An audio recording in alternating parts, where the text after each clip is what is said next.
want to introduce my country to my fellow citizens. Okay. So they know they come out of the cities.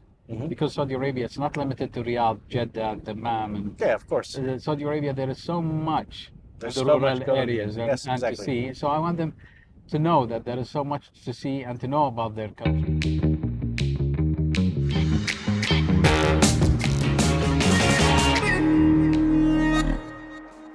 Hello and welcome to the Mayman Show. We are coming to you from the Saudi Aviation Club at the King Khalid Royal Reserve.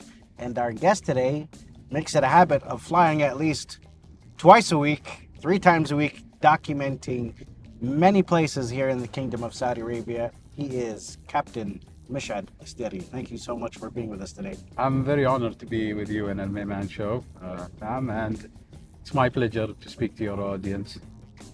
All right. And I hope you enjoyed the flight that we had. We had 1 hour 2 minutes flight. Yeah, it wasn't bad. It wasn't bad. I took you over the. We started going to Rawdat Al-Tanhat, which is King Abdulaziz Reserve. Then we flew over the Camel Heritage Festival. Yeah. Then Rumhiyya, Ramah. And then we went to Rawdat Khraim, which is the Imam Abdulaziz Muhammad Al-Malakiyya, and back to Tamama Airport, which is inside the King Khalid Royal Reserve. So, Okay. And I've just showed you the reserves from above. Yeah, I hope exactly. you enjoyed it. Yeah. No, it was a lot of fun. I've tried to make it as concise as possible. And, It was good enough. I mean, we got a good feel. So, how many times do you do this? A week or a month or? No, I do fly frequently. I wouldn't say in a week time, because sometimes I would fly maybe once a week. Yeah. But sometimes I would fly 4 a week. So Okay. in a month, my range is around 12 flights. Okay. Yeah. So Okay. And I now inside Saudi Arabia. I mean, there is a couple of level of flights I do. I do something which is outside Saudi Arabia. Yeah. Like this year, I participated in the Pharaoh Rally, which is flying over Egypt archaeological sites. Okay. And low formation. That was, outstanding. I flew to the World Travelers Festival in Dubai. Okay. Before in 2021, I flew from Tamama to Oshkosh. Okay. 60 hours Okay. in 5 days. All right. To participate in Air Venture Air Show 2021. So I love flying. I have passion for flying, and interesting thing, I started learning to how to fly. I'm over 50. Okay. So I have engineering background. It helped. All right. And when did you learn how to fly? When did you start learning to fly? That's 2018. 2018. Yeah, and I, first thing I started, in Denver, Colorado. I took my first license as PPL. Okay. Then I continued back in Saudi. Okay. And until I got my commercial, then I went back to the U.S. and done my instrument rating in Coeur d'Alene, Idaho, and then I did my multi-engine and my commercial in Bellingham, Washington State. Okay. So I mean, a mix of. What made you want to get into, aviation? I love traveling. Yeah. I love motorcycling, and I did over 80 countries. I've ridden into the Himalayas. I have even one epic ride I did alone and going all around Australia in 21 days. Yeah. Yeah. So, ridden at least like 5 times in Himalayas. So Okay. Did Tibet. We'll get into your biking. Yeah, I'm just telling you. experience. So I did it. Let's say, I did it from the ground, and while I was riding, I was always thinking, how would it look like? What if I was a bird? Yeah. And I could see these places from above. Okay. And I think as I'm maturing, it became the idea of flying. And actually, by talking to Prince Sultan bin Salman, Yep. who's the chairman of Tamama Saudi Aviation Club at Tamama. Okay. He's the one really who incited me to get in. He put it as a challenge. He said, "Why don't you? You did." He said, "Why don't you go from wheels to wings?" Ah, okay. So All right. that's what we try transform from wheels to wings. Still nothing like motorcycling. So I Okay. wouldn't undermine that, you know. And how was this transition? What was difficult about it? The problem, you know, with the flying, it's a lot of study. Okay. It's you know, it's hard work, Mhm. especially on the theoretical side, Okay. and even flying, it's different. All right. And But so, I like, you know, I like adventure, okay. whether it's in motorcycle, whether it's in a car, whether it's in an aircraft, whether it's sailing. Mhm. I mean, it's all. I mean, I mean, just now you gave me an example of your adventures. We were flying around and we saw a hidden, or previously a hidden gem in Rolat Khrem, and you've also flown over some archaeological historical sites here in the yeah, Kingdom many, of Saudi many. I Arabia. mean, one of the thing I'll be passing you the video for it is beginning of this month. Hmm. I think it was on the 7th of May. All right. I flew over Harrat Kush, Okay. which is a volcanic eruption area.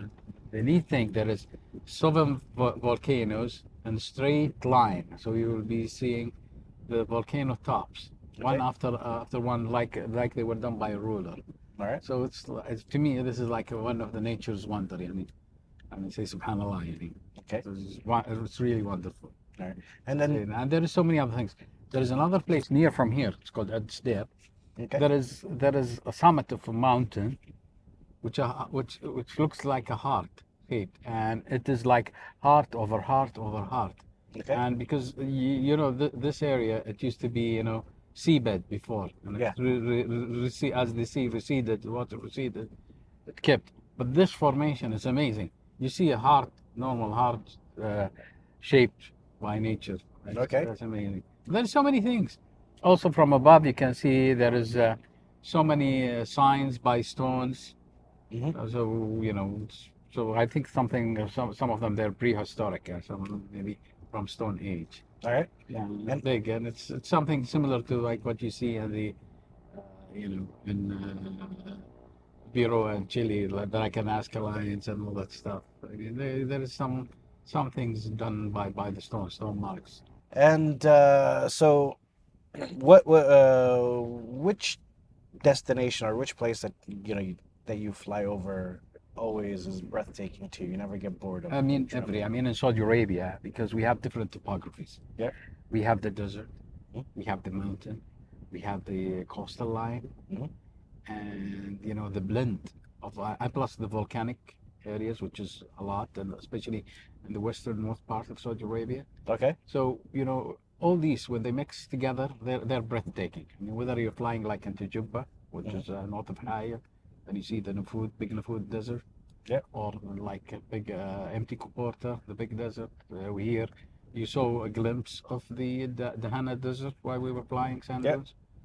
Well, I mean, there always this mixture. I mean, blend between desert, mountain, volcanic areas, and the coastal areas makes our country very special Okay. with the topography. So there is always so much to see, All right. And and if there is always hidden gems. Like you know, you go and you find an oasis in the middle of nowhere yeah. because there is water or you know a spring of water Mhm. in a mountain in a desert area.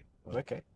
And you've taken on your social media accounts and you're actively uploading a lot of your trips. You're documenting them Almost once a day. once a day. So what made you want to combine, these passions together and then put it on The social media idea for at the everyone? beginning, you know, I was, you know, so kind of selfish. Okay. So I thought, you know, in the very beginning, I thought, you know, I'm documenting for myself because, you know, once I reach a certain age, I'm gonna do these things. Yeah. At least I'll have the time to watch them Okay.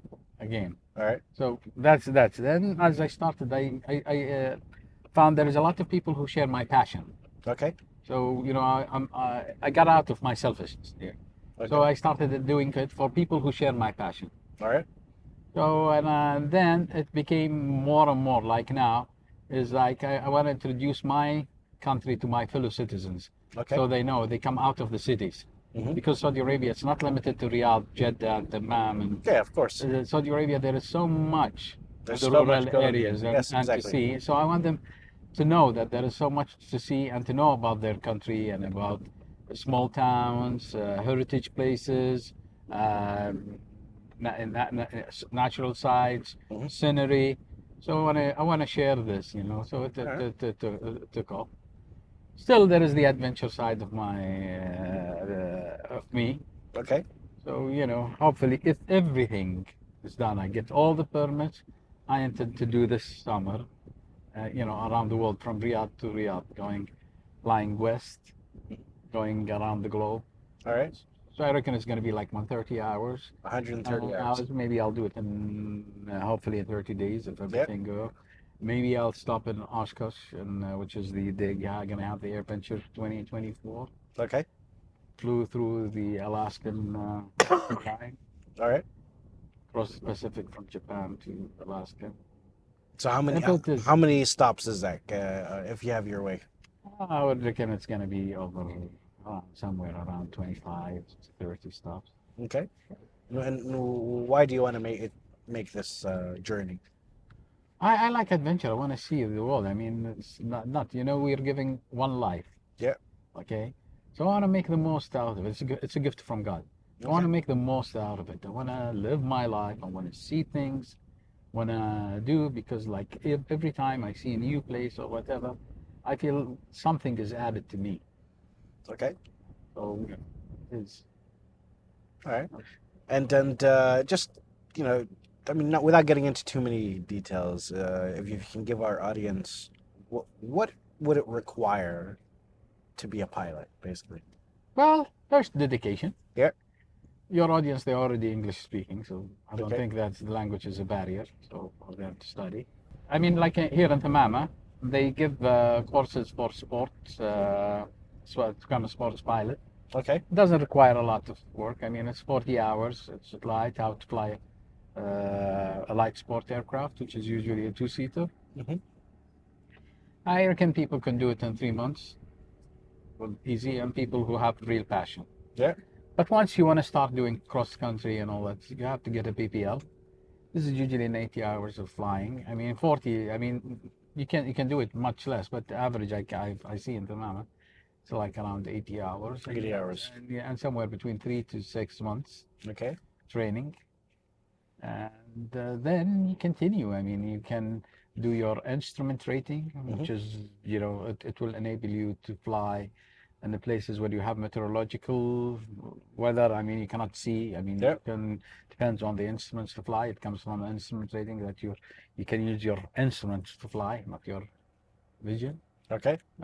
I mean, you can rely on, Okay. and you can fly at night with if your instrument rated in Saudi Arabia, and you can, you're much better of a pilot because your navigation skills becomes better, all things. Then you can become a commercial pilot. All right. Commercial pilot that enables you to take people for money. Okay. But that's mean additional training. Okay. Both, so you're trained enough to carry passengers. All right. Is it the training or hours of flight that we're No, that it is require? training. It's Yeah. training. There is a check ride and there is a written exam for Okay. both. Now, like our aircraft, this one, because Okay. it's a multi-engine, it needs another type of, needs you need to have check ride on it. Okay. And then before we took this flight, you're doing a lot of checkups on the That's instruments and panel and everything. That's called checklist. So Yeah. you have to go through to test everything before you fly. Yeah. Like also you saw we did a run-up test. Mhm. So we make sure that everything is functioning correctly before we fly. Also, we would set up our navigation route, all that stuff before we are on the sky, because by doing so, it will reduce the workload that we have above While you're in the sky. while in the sky. So the idea is this guy just concentrate on flying and maintaining your aircraft Okay. rather than getting busy doing Alright. other stuff. And since pursuing this passion and hobby, is there a moment that stands out? I mean, in what Could sense? be in a good or a bad way. It's No, up to no, you, it's but all bad. does it does it, No, whatever that's stands out? good. That's good. I mean, what stands out with it? I mean, you want it from the aviation or motorcycling? We'll start in the aviation. We're gonna jump Okay, into the okay, okay, motorcycling in a okay. bit. From the aviation, when I was crossing the Atlantic, I Yep. was flying, especially that part from Iceland to Greenland. Okay. It's so remote and it's so cold, and you have clouds above you, All and right. there's the Atlantic Ocean under you, flying at 6,000 feet. And I was saying, please, please, please, God, don't make this engine quit on me, All right. because you're so far from any point. If the engine quits, the only thing you have is that your gear, Okay. survival gear, will only give you 45 minutes Yeah. to survive because of hypothermia. It's All so right. cold. Were you And running low on fuel or anything? that's the only minute I had second thoughts. Yeah, And I think, I should have picked another hobby. it's just the only thing I had a second thought while I was. Yeah. I mean, I will just tell you, it was very eerie. Okay. It was very eerie. It's just the minute I felt it was very eerie. All right. I mean, and then, you know, uh, you renew your vows with God. All right. Okay. And then, aside from flying the world with, as a pilot, you've been around with your motorcycle. Yeah, in Is a over big 80 part of your countries. Actually, I gave you my book. book in Arabic, and Yeah. also I put my travel photography. And, uh, I've ridden. I like to ride in remote Okay. areas. All right. I did four, four times Himalayan rides. Okay. I did one to the upper Himalaya, which is going from Srinagar in Kashmir region in India all the way to Leh. Yeah. And I passed the one of the highest passes, which is around 5,600 meters, above 18,000 feet. It's called Kandingla Pass. Okay. And then I did another one, which is called the Small Tibet, which is inside India. Okay. And I've ridden from I've ridden from Shimla in Himachal Pradesh all the way to Manali Hmm. to Leh, and then I did another ride going from Nepal, Kathmandu, Okay. to entering into the Chinese Tibet. All right. So even in this trip, I went to the base camp of Mount Everest from the Chinese side, Okay. and You've been to 80 countries yeah, on and there bike? is another. The fourth one was in Otterkant, which is the the start of the what they call it, the river, the gang.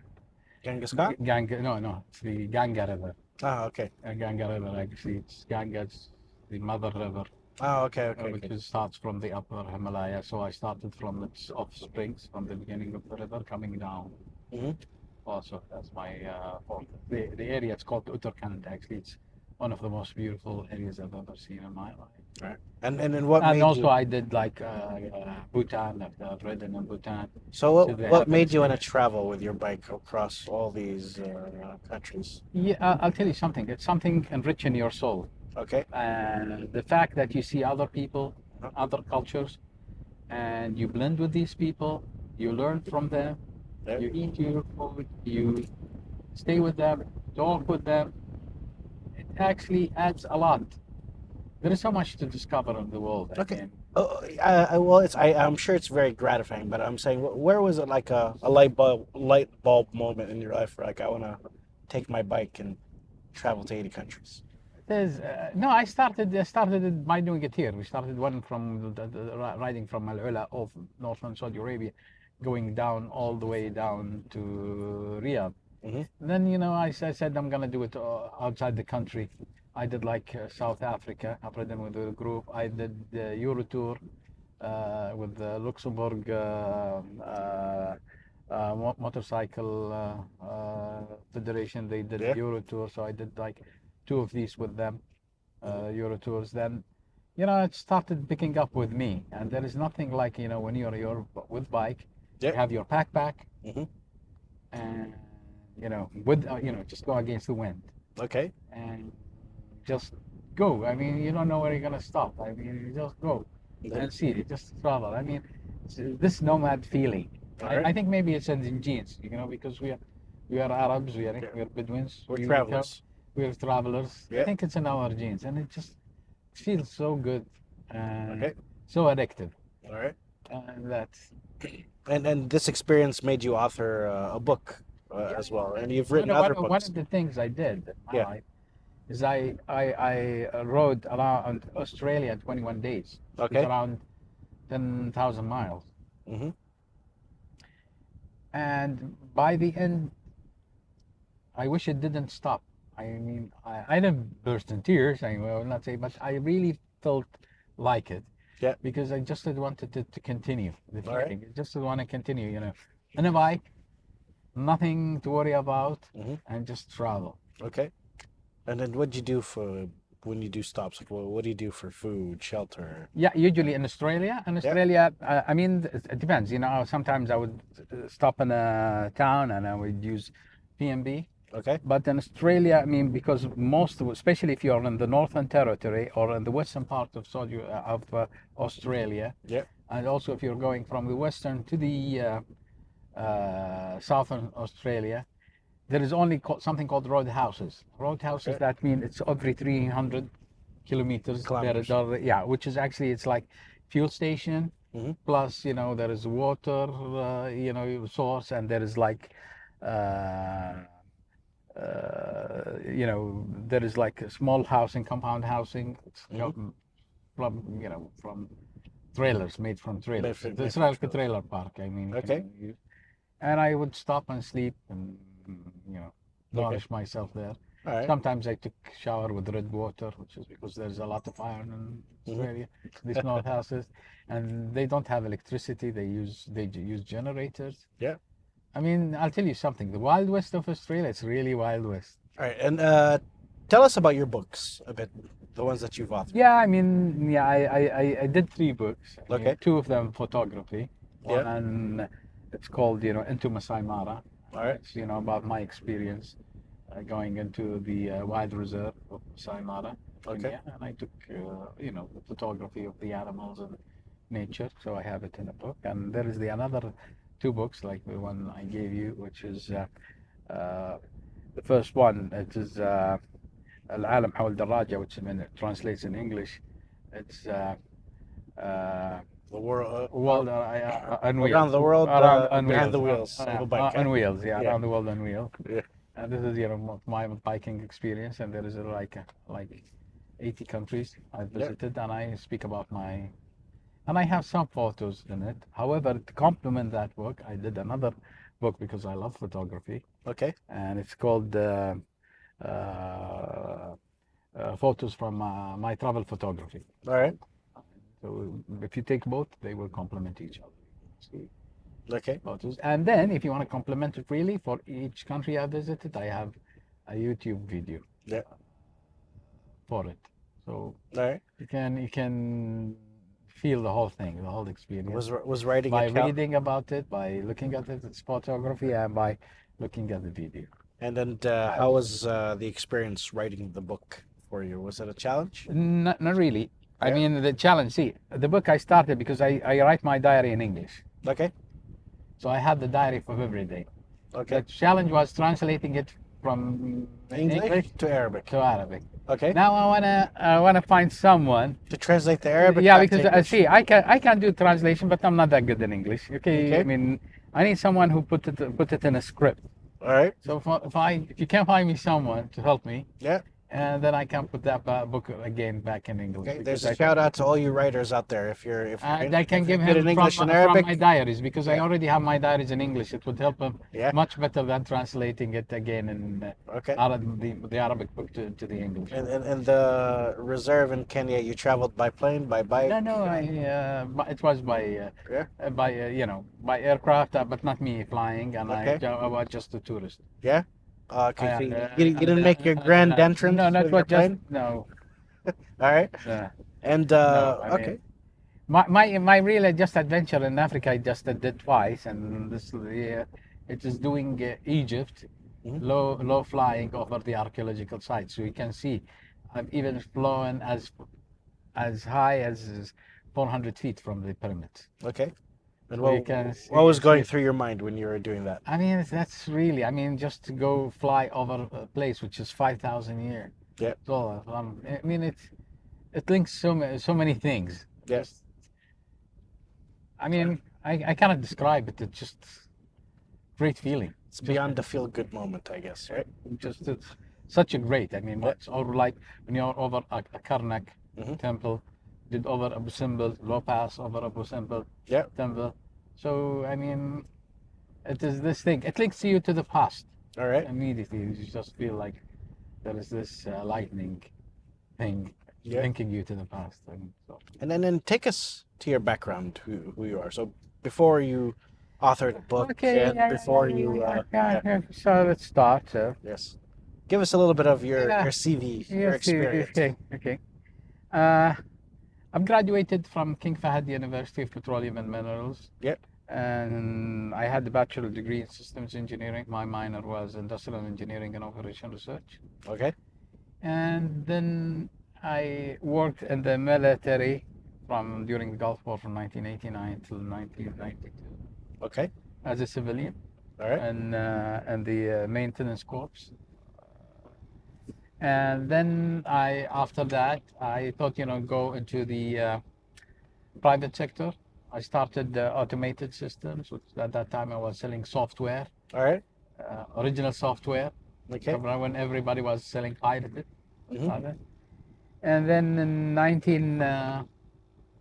for 3 years, as a seller, 1995, I established GMSO, which became a Microsoft distributor, Saudi Okay. Arabia. Mhm. So And you're an then entrepreneur as we well. added, yeah, and then we added many products like Symantec, like McAfee, like Intel, and at that time we had Lotus, Ashton Tate, Okay. I mean Borland, these people old enough they were Mhm. for these software companies. And then we expanded to have in Jeddah and in Khobar, and then we expanded in Jebel Ali in Mhm. Dubai till in 2000, somewhere in 2004 2003, I sold automated systems back. Was acquired by Microsoft Arabia, because at that time we were using added value services Okay. for Hilla. And then I continued my distribution business till 2008, where it was acquired by مجموعة الفلك. It's a sister company of Khalid, which Yeah. and So aside from they got it out. And in 2008, I changed my life and perspective. That's in business. okay. In 2005, I joined Saudi Motor Club. Okay. We did first Rally Hire. Then in 2007, we had the Saudi Hire Committee for Motorsport. Okay. I was the president of that committee. And then another year, it became a federation. I stayed at the federation for All a right. while. We joined FIA, FIM, Okay. and we did Rally Hire like 5 times. All right. And And with Rally Shirgiya, Eastern Province Rally, okay. and, all that stuff. And then I became VP for the Asian Motorcycle Federation, and also I came member in the General Committee at the Motorcycle Federation. I served till 2012, and at that time, after that, I've decided, it's time for me Okay. to hit the road. And how'd you find that shift, by the way? Like shifting from commercial to Motorsport. starting, yeah, to motorsports in Yeah. general. Life is an experience, just a learning curve and everything. I mean, for me myself, I don't mind starting anything from the beginning. Yeah. Like flying, I Mhm. would start from scratch, from zero. For me, life it's cycles. Okay. You reach maturity, and then that's mean time for you to start something else. Okay. All right. So you're a man of multi-facets and Well, I talents. like it. Like I'm not. I would say I like to reach Yeah. different, because I just reckon we have this limited lifetime span of life. Okay. And I know I have this chance, this life.